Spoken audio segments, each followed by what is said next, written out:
मला आता तुम्ही सांगितलं त्यावेळेला की तुम्ही इथनं जायच्या वेळेला कोण कोण गेला होता इथून हुन्नरगेमधून जाताना बकऱ्यामध्ये जाताना सुरुवातीला कोण कोण गेला होता? मी आणि तो आमचा पाहुणा एकटा दोघं जण गेलो.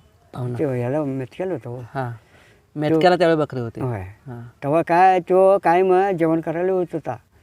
मग म्हणाला हुनर जा आणि कोण जेवण करायला येत होतं? तो रामा म्हणलं आर्गे पाहुणा. हां, पाहुणा. तुमचा पाहुणा. राम आर्गे तुम्हाला जा म्हणून कोणी सांगितलं? बकऱ्यात जा म्हणून कोणी सांगितलं? आमच्या वडिलांनी सांगितलं जावा वडिलांनी म्हणाला. सांगितलं. वडील इथं घरी होते काय बकऱ्यात होते? हे इथेच होतं. इथं त्यांनी काय बकरं जायचं होतं. आम्ही वडिलांनी तेव्हा तुम्हाला त्या पाहुण्याबरोबर जा म्हटलं. जा म्हटले. होय बर. जा म्हटला.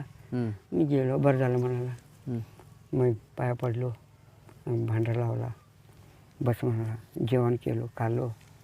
बकरीकडे गेलो. पुढे गेल्यावर मग तसंच हिंडत गेलो. तुम्हाला काय म्हटलं त्यानं? कुठल्या खंडाकडे लावून दिले?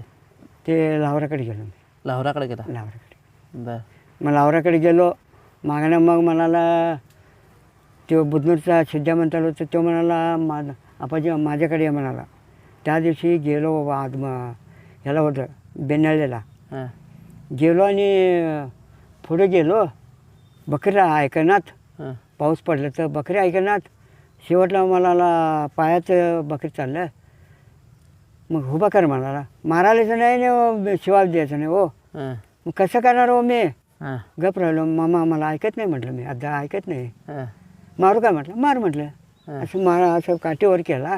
हां. वाचायलाच की रे म्हणाला. बर. वाचायलाच की म्हणाला. मग ते पोरग्याला म्हटलं चल म्हटलं बेनीगर डोंगरात गेला बगर चाललो. तिसऱ्या दिवशी माझ्या खांडायला गेलो. बर. नकोच म्हटलं हां, हां. खांडायला गेलो. हं. मग आणि तसंच निंगापूरला गेलं. म्हणजे पहिल्यांदा मेतक्याला तुम्ही गेला त्यावेळी निंगापूरला मेतक्याला होते. मेतक्याला मेतक्यावरून पुढे कुठे गेली बकरी? ते आवनाळ भडगावला. औरंगाबाद भडगावला गेली. तिथनं मग खालतं निंगा त्यावेळेस तरी साधारण कुठला काळ होता? म्हणजे ह्या भंडाऱ्याचा दिवसाचा काळ होता म्हणजे ऑक्टोबर एक जत्रा केली होती तिथं. जत्रा झाली ती काय? जात जत्रा बघितलाय तुम्ही? बघितली की आता याला मेतक्याला येतं. मग आता मेतक्याला असताना तुम्ही गेला. होय मग औरणाळा तिकडे जायच्या आधीच इथं मेतक्याला झालं. जत्रा झाली होती. जत्रा झालं. कोलवड्याच्या रानात. हां कोल्हापूर हे मेतक्यात तिथं काय स्थापना का नाही तिथं झालं. तिथं झालते आता कापशीला कापशीला तेच म्हटलं. कापशीला कोलवडे कापशीला कोलवडे कापशीला होतं.